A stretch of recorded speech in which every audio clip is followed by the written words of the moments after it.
Di dalam hadirat-Mu saja Bapa, ku kan tenang dan damai di dalam-Mu. Kau nahu. Shalom. Bagaimana kabar saudara pagi ini? Ya, buat saudara yang butuh PowerPoint, butuh materi khotbah, saudara bisa scan kris yang ada di depan. Kalau saudara mungkin butuh untuk sampaikan sharing di Komsel, supaya saudara nggak bingung, ya, nggak perlu minta ke saya lagi, ya, langsung aja, gratis saudara ya. Jangan takut, ini bukan kris rekening saya, ya, tenang aja, dijamin aman. Hari ini saya mau berbagi kebenaran firman Tuhan, sebuah perenungan yang saya terima tentang kerajaan Allah, saudara. Karena perenungan ini cukup mengubah saya.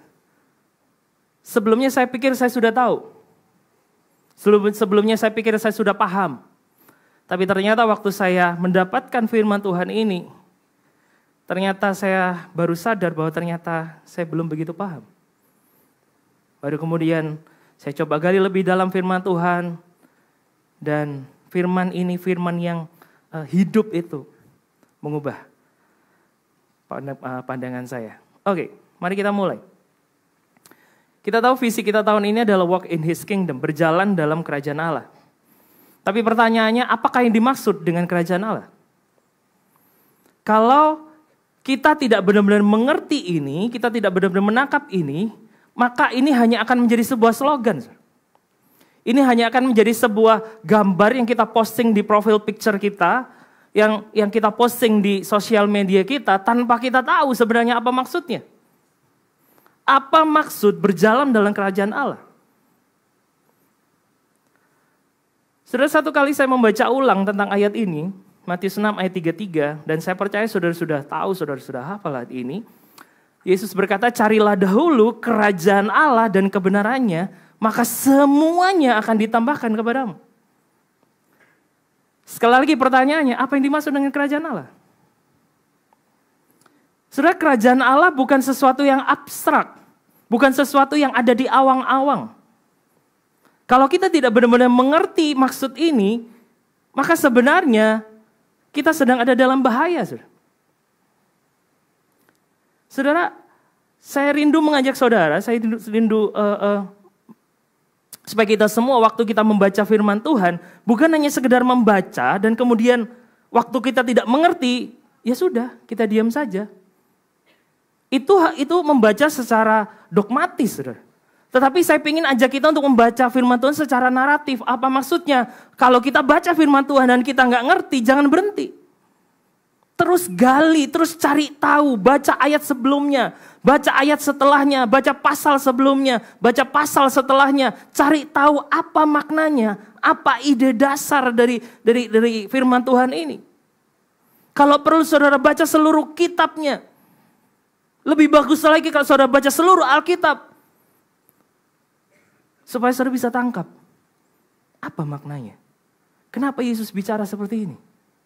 Apa yang dimaksud dengan mencari kerajaan Allah? Saudara, kata mencari itu dimulai dari kata mengingini, betul nggak? Kalau saudara mencari makanan karena saudara lapar dan saudara menginginkan makanan, betul? Saudara mencari minum karena saudara menginginkan minum, karena saudara butuh minum. Nah, berarti mencari kerajaan Allah dimulai dengan mengingini kerajaan Allah. Setuju? Pertanyaannya, apakah kita menginginkan kerajaan Allah dalam hidup kita? Nah, hari ini saya ingin bagi saudara sebuah perenungan. Apa sih yang dimaksud dengan kerajaan Allah? Waktu saya coba selidiki, ternyata Matius 6 sebenarnya berbicara tentang kerajaan Allah secara luar biasa. Konteks dari Matius 6 sebenarnya ada di ayat ini. Matius 6 ayat yang ke-24. Dikatakan tak seorang pun dapat mengabdi kepada dua Tuhan. Kata mengabdi yang ada di situ, itu sebenarnya artinya adalah menjadikan dirinya budak. Kata yang dipakai adalah doulos. Kata mengabdi di situ berarti dikuasai oleh yang lain. Saudara, saya mau kasih tahu. Saudara sadar atau enggak? Saudara hidup dikuasai oleh sesuatu. Contoh, saudara tinggal di Indonesia. Kita tinggal di Indonesia. Kita hidup di bawah hukum pemerintahan Indonesia, betul? Saudara suka nggak suka dengan pajak 12% karena saudara di Indonesia, saudara terima. Kalau saudara nggak terima, silakan pindah, ganti kewarganegaraan. Tapi tetap, kalau saudara pindah pun saudara tetap ada di bawah pemerintahan, di bawah kuasa. Nah, yang menarik adalah kalau kita baca ayat ini, Yesus memberikan sebuah perbandingan langsung head to head antara siapa? Allah dan saudara kayak sok-sok tidak membaca, saudara. Allah dan Mamon. Apa yang dimaksud di sini? Kenapa Tuhan langsung membandingkan head to head Allah dan Mamon? Apa maksudnya Mamon? Mamon bukan hanya bicara soal kekayaan, bukan hanya bicara soal uang. Tapi kalau saudara baca, saudara gali, saudara cari tahu, Mamon berbicara tentang keserakahan. Kalau saudara baca juga di 1 Yohanes dikatakan keinginan daging itu adalah keinginan untuk membeli segala sesuatu yang menarik hati. Jadi Mamon sebenarnya berbicara tentang semua hal yang bisa dibeli dengan uang, yang itu membuat kita menjadi serakah.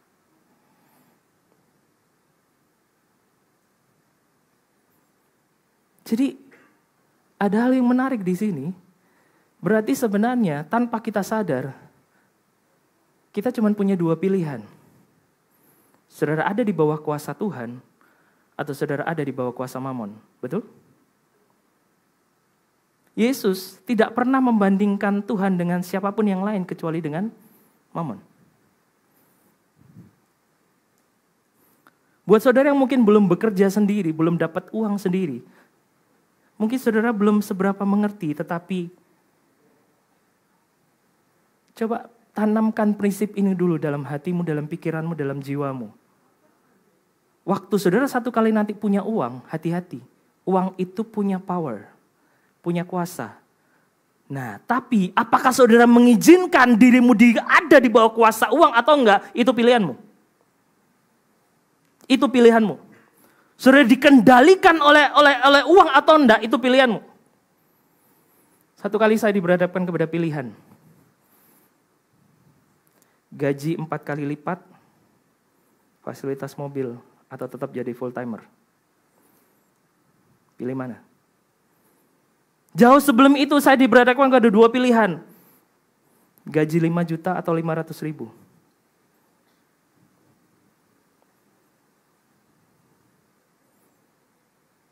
Buat saya memilih yang benar. Saya memilih 500 ribu, bukan 5 juta. Kenapa? Saya nggak mau dikuasai Mamon. Bukan saya nggak butuh uang, saudara. Makan juga beli pakai uang.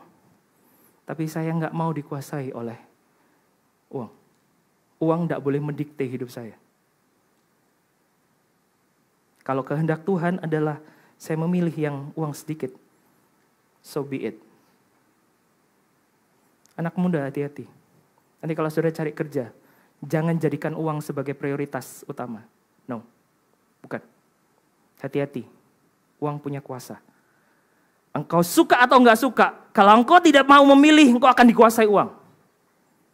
Enggak ada pilihan ketiga.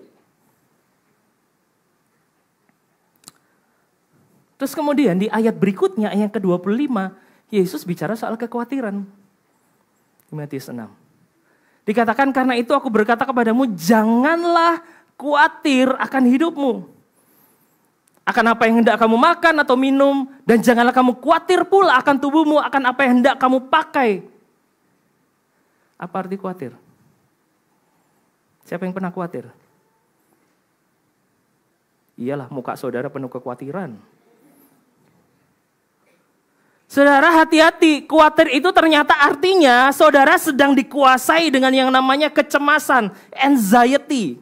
Cari bahasa aslinya, benar. Itu berarti saudara sedang peduli lebih banyak kepada sesuatu yang membuat saudara jadi cemas.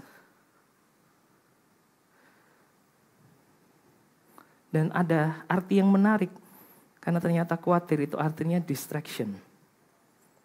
Simpan dulu arti ini, nanti kita akan kembali. Ternyata khawatir itu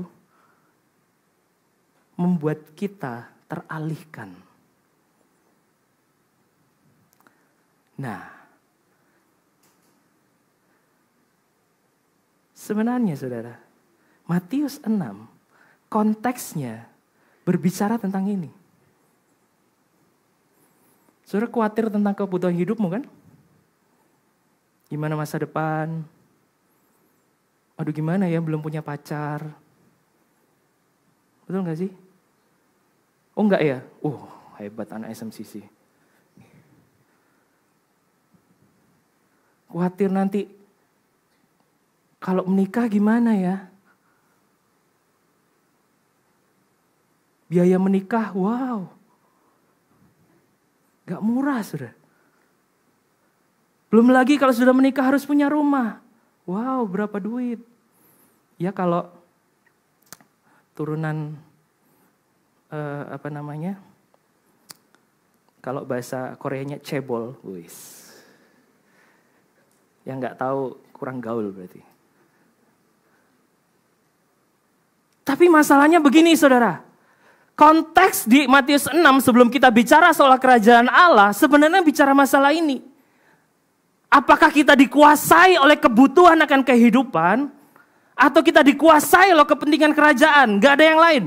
Saudara bisa baca ulang-ulang, saudara akan temukan ini. Apa maksudnya Yesus memberikan head to head antara Allah dan Mammon? Karena ini.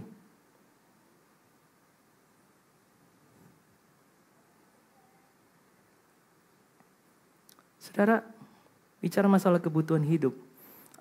Waktu saya renungkan, ternyata kebutuhan hidup itu sebenarnya sebuah ilusi. Dunia akan selalu memberikan kita ilusi seolah-olah kita butuh sesuatu. Contoh waktu kita kecil, kita akan butuh mainan yang baru. Ada teman kita punya mainan yang lebih indah, lebih bagus. Kita akan minta, kita akan mau. Belum lagi waktu kecil kita suka nonton film kartun yang soundtracknya berbicara tentang aku ingin begini, aku ingin begitu, ingin ini, ingin itu, banyak sekali, ya enggak? Itu tiap, kalau dulu saya pulang sekolah minggu, putar pasti itu masuk terus, tiap minggu dengerin. Hati-hati loh. Itu masuk ke alam bawah sadar. Dan kita besar tumbuh dengan pemikiran bahwa kita butuh sesuatu, pengen ini, pengen itu, banyak sekali. Entah itu kebutuhan fisik atau kebutuhan yang abstrak. Seolah-olah saudara merasa bahwa aku butuh kati tayang. Terus saudara berpikir bahwa kalau aku punya pacar, aku punya pasangan, semua akan jadi indah. Semua kebutuhanku akan tercukupi. Siapa bilang? Coba tanya di sini, sudah ada yang beberapa sudah menikah. Emang menikah gampang? Kalau mau jujur ya, saya mau tanya kepada orang yang sudah menikah. Kalau boleh balik, boleh memilih, apakah tetap akan menikah apa enggak? Ayo. Ya kan, Andre mulai berpikir ulang nih. Untung nggak ada Yeyen di sini, Andre. Tolong jangan bilang Yeyen. Saudara jangan pikir menikah itu semua masalahmu selesai. No. Jangan berpikir dengan saudara punya pasangan, saudara akan masa bahagia. Enggak. Kayak tadi saya bilang, menikah butuh duit banyak. Setelah menikah, punya rumah, butuh duit banyak. Kan bisa KPR, coba tanya tuh yang nyicil KPR. Saya juga lagi nyicil KPR. Setengah mati sudah. Belum lagi kalau sudah punya anak, aduh, pamper, susu, segala macam. Udah agak gede, preschool bayarnya berapa? Ngalang-ngalain uang saudara kuliah. Itu baru kebutuhan uangnya. Belum masalah-masalah emosionalnya. Tengkar sama pasangan, sudah menikah, lah mau tidur ketemu. Bangun pagi, ya ketemu lagi. Ya. Saudara pikir gampang. Tapi kan dunia ini memberikan ilusi bahwa seolah-olah kamu butuh pasangan. Apalagi nontonnya drama Korea. Wah. Saudara bisa lihat gak? Saya ini suka nonton film. Saya suka nonton film, percayalah. Dan saya menemukan ide dasar film itu apa sih? Oh, ada gadis desa miskin, ya kan, hidupnya susah. Terus kemudian dia ketemu dengan anak orang kaya raya, ya ta, pangeran naik kuda putih, ya kan. Coba, benar kan? Ide dasarnya selalu begitu. Saudara, kita tidak sadar kita sedang ditanamkan sebuah pemikiran bahwa seolah-olah hidup yang indah, hidup yang penuh kebahagiaan itu adalah kamu punya pasangan, kamu menikah dengan orang kaya, hidupnya happily ever after. Bohong. Mana ada seorang menikah happily ever after? Itu tipuan, itu ilusi. Kalau saudara nggak bertanya, tanya kepada bapak-bapak, ibu-ibu, om, tante yang sudah menikah di sini. Tapi bukan berarti saudara setelah ini nggak menikah ya. Tapi kalau memang saudara mau hidup seliban nggak apa-apa. Yuk kita doain sama-sama. Loh, itu panggilan Tuhan yang luar biasa, saudara. Saya dulu berpikir saya nggak akan menikah, beneran. Saya berpikir udah nggak menikah lah. Tuhan suruh saya doain Kori.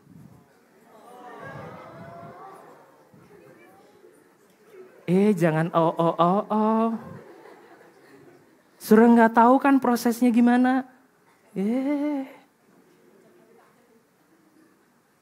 Tanya sama Kori. Saudara, ilusi itu seolah-olah kita selalu butuh sesuatu. Mau hobi misalnya. Wah, hobi sepeda. Tanya nih yang cyclist di sini. Selalu ada wheel set yang baru, group set yang baru, frame set yang baru. Ada aja.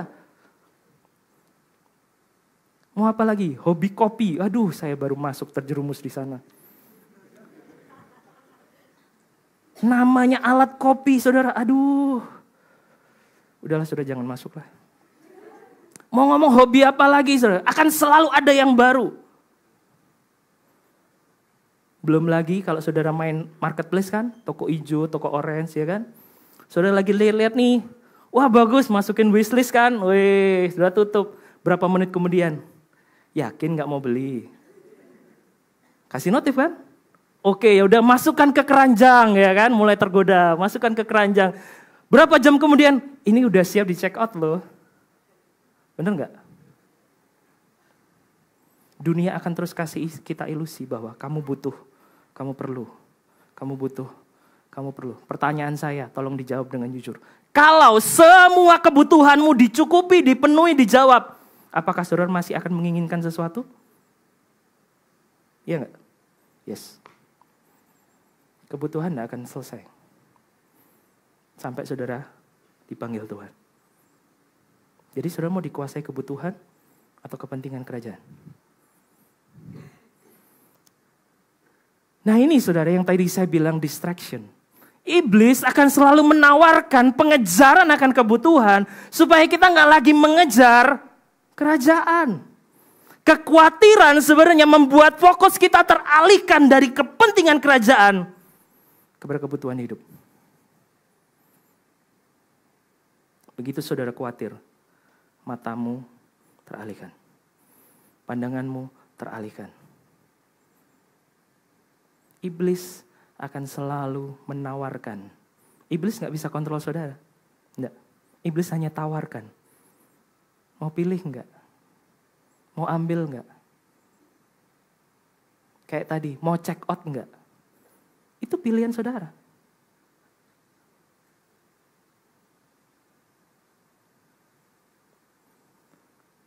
Nah, ini ayat yang menarik nih. Matius 6 ayat 32. Dikatakan semua itu, apa semua di sini yang dimaksud?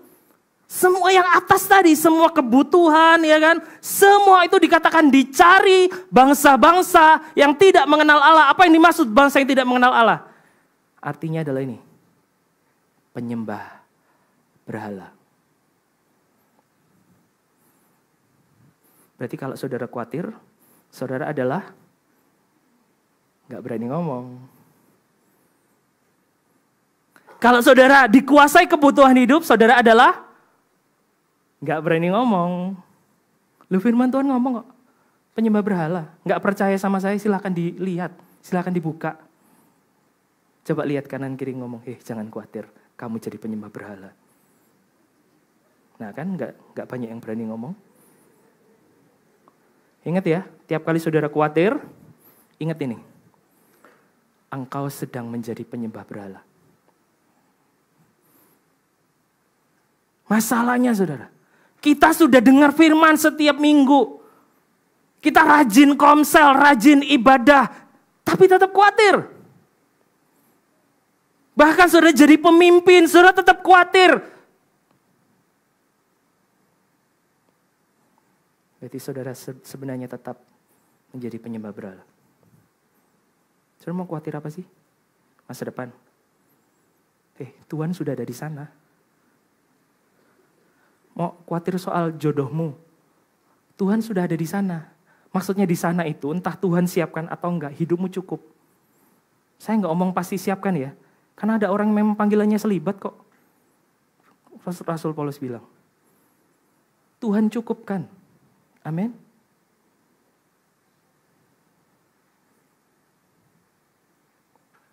Mau khawatir soal apa? Kalau saudara khawatir, saudara adalah penyembah berhala. Arti yang lain dari kata ini adalah manusia yang lain. Maksudnya apa? Kita ini orang percaya, kita ini dikuduskan kan? Apa arti dikuduskan? Arti kata dikuduskan adalah set apart, dipisahkan. Artinya kita punya gaya hidup yang berbeda dari orang yang lain. Kita punya kebiasaan yang berbeda, cara berpikir yang berbeda dari orang lain. Jadi kalau saudara khawatir, saudara mengejar kebutuhan, saudara sama dengan yang lain. Gak ada bedanya. Percuma jadi orang Kristen.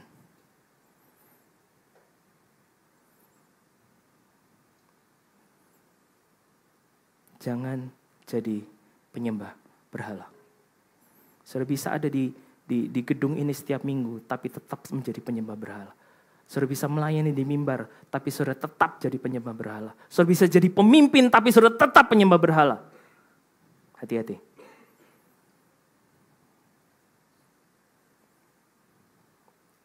Nah, Matius 6 Tuhan ngajari kita doa Bapa kami kan. Saudara pernah perhatikan gak? Doa Bapa kami, kira-kira model doa kita itu seperti apa? Apakah kita lebih banyak yang kuning atau yang merah? Apa bedanya? Saya bisa lihat bedanya? Seringkali doa kita kebanyakan yang kuning, saudara. Doa kita lebih banyak bicara soal kebutuhan hidup. Tuhan tolong ini, Tuhan aku mau ini, Tuhan aku pengen ini dan sebagainya. Sama kayak lagu film kartun tadi. Yesus ngajari kita doanya beda. Doa yang diajarkan Yesus dibuka dengan kepentingan kerajaan, ditutup dengan kepentingan kerajaan.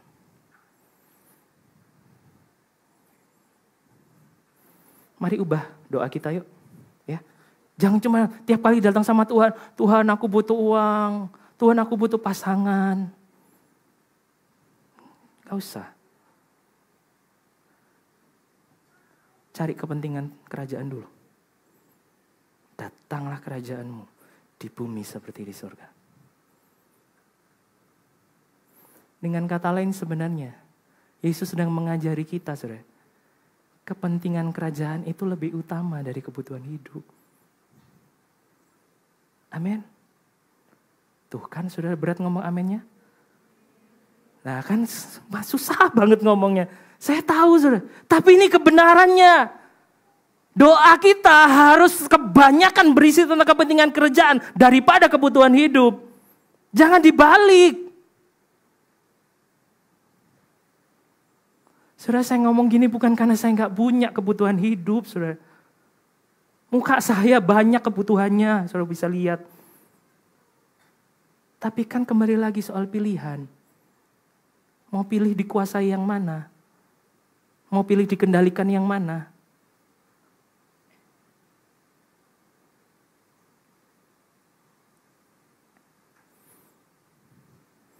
Saudara, waktu saya renungkan ayat ini, Matius 6:33.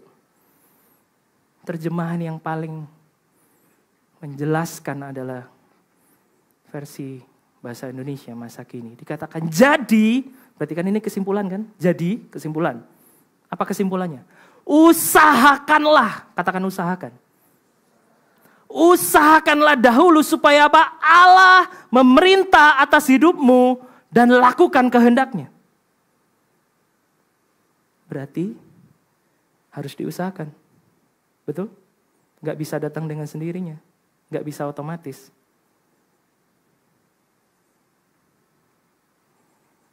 Saudara, kita baru merayakan Natal. Tapi sayangnya banyak orang Kristen hanya menganggap Yesus datang sebagai juru selamat. Salah, gak lengkap. Yesus itu datang 2000 tahun lalu, atau dari dulu kok 2000 ya. Pokoknya berapa ribu tahun yang lalu, dia datang sebagai raja. Saya kasih buktinya. Saya gak perlu baca kan, saudara sudah hafal pasti kisah tentang kelahiran Yesus.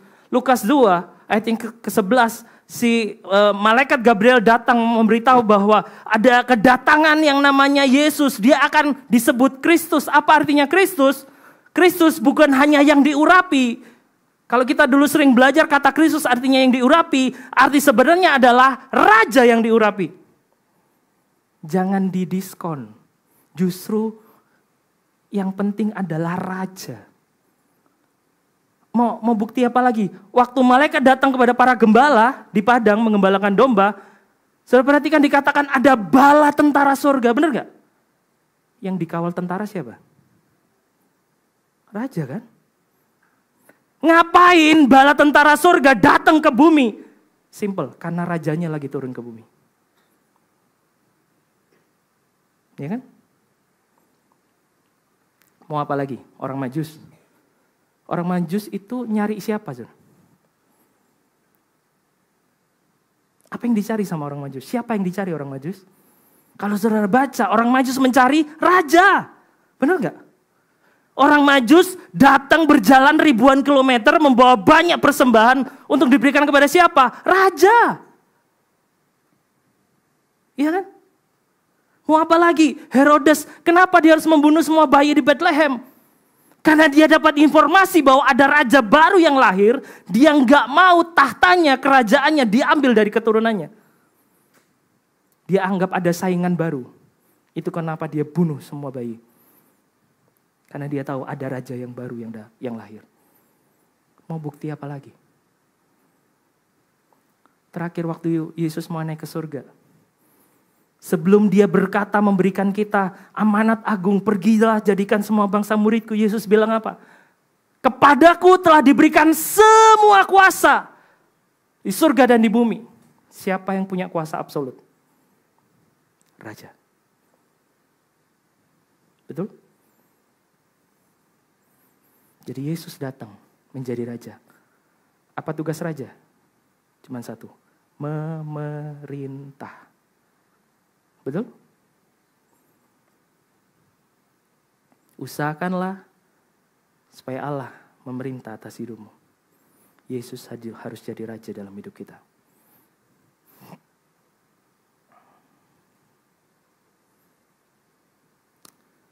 Saudara,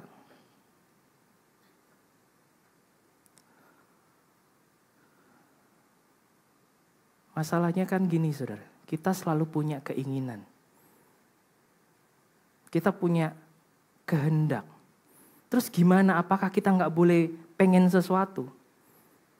Yesus kasih kita clue.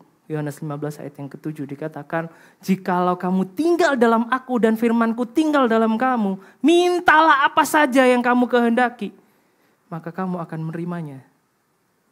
Sudah suka ayat ini? Minta apa saja, kamu akan menerima. Wah, kayak nemu ini ya, lampu jin digosok-gosok. Mintalah 3 permintaan. Kita cuma suka bagian itunya. Yang penting adalah yang atas. Tinggal dalam Yesus, apa maksudnya? Bicara masalah bagaimana kita intim dengan Tuhan. Waktu kita intim dengan Tuhan, maka otomatis keinginan Tuhan, kehendak Tuhan akan tertransfer dalam hati kita. Jadi apa yang kita inginkan, itu sumbernya dari Tuhan. Dan waktu itu terjadi, dikatakan minta apa saja, kamu akan terima. Terus mungkin saudara bertanya, kok doaku gak pernah dijawab ya kalau gitu? Kok aku minta Tuhan gak pernah kasih? Nah, ini nih. Yakobus 4 ayat 2-3. Kalian ingin tetapi tidak mendapat, maka kalian mau membunuh. Kalian bersemangat tapi tidak mencapai apa yang kalian cari, maka kalian bertengkar dan berkelahi. Kalian tidak mendapat apa-apa sebab kalian tidak minta kepada Allah. Loh, aku sudah minta kok, aku udah berdoa kok.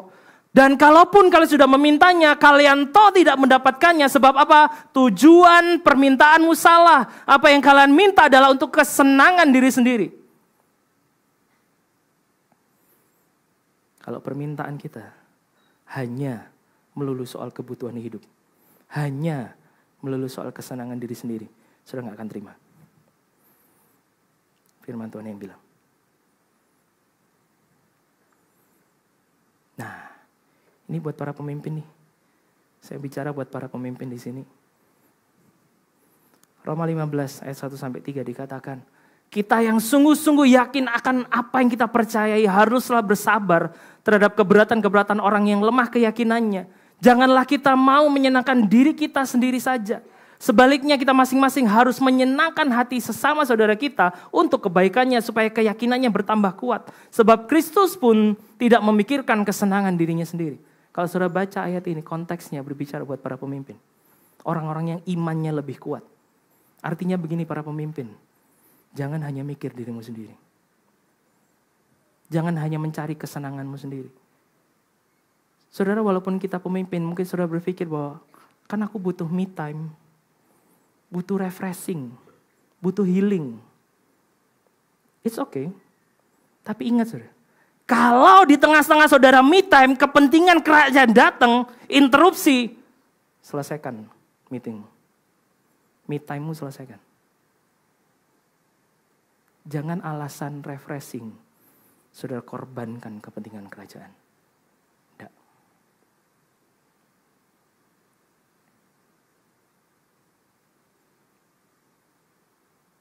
Saudara, dari 2 ayat yang kita sudah bahas, Yohanes 15 ayat yang ke-7, Matius 6 ayat 33, memberikan kita clue yang sangat jelas. Tugas kita adalah apa saudara? Ada di bawah pemerintahan Tuhan. Melakukan kepentingan kerajaan. Melakukan kehendak Tuhan. Itu tugas kita, itu bagian kita. Jadi saudara, apa maksud hidup dalam kerajaan? Sederhana. Jadikan kepentingan kerajaan sebagai prioritas hidupmu. Artinya kita hidup dalam ketaatan kepada firman Tuhan. Jadi hidup dalam kerajaan Tuhan, mengusahakan kerajaan Allah itu simple.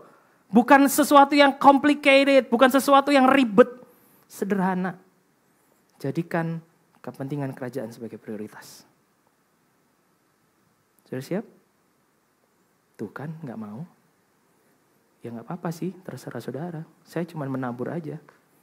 Kalau katanya Kubu di minggu lalu ya, kita yang harus memastikan tanah hati kita pinggir jalan, berbatu, semak duri, atau yang baik. Kan gitu. Saya undang teman-teman main musik, worshiper maju ke depan. Pertanyaan untuk saudara renungkan, saudara diskusikan di Komsel. Apa kepentingan kerajaan dalam hidupku? Di rumah, di keluarga, di sekolah, kuliah, pekerjaan, pergaulan, pasangan, pelayanan, komsel. Coba renungkan, coba cari. Apa kepentingan kerajaan yang selama ini saudara belum kerjakan? Yang saudara hold, yang saudara singkirkan? Apa selama ini saudara masih hanya sekedar memberi makan kenyamanan saudara? Kesenangan saudara? Ini waktunya kita bertobat. Amin. Di dalam hadirat-Mu saja Bapa, ku kan tenang dan damai di dalam-Mu. Kau naungiku dengan terang wajah-Mu, dan ku saksikan kebaikan-Mu melimpah. Ku mau diam di bait-Mu ya Tuhan, ku kan kuatkan dan teguhkan hatiku, selalu berharap hanya kepada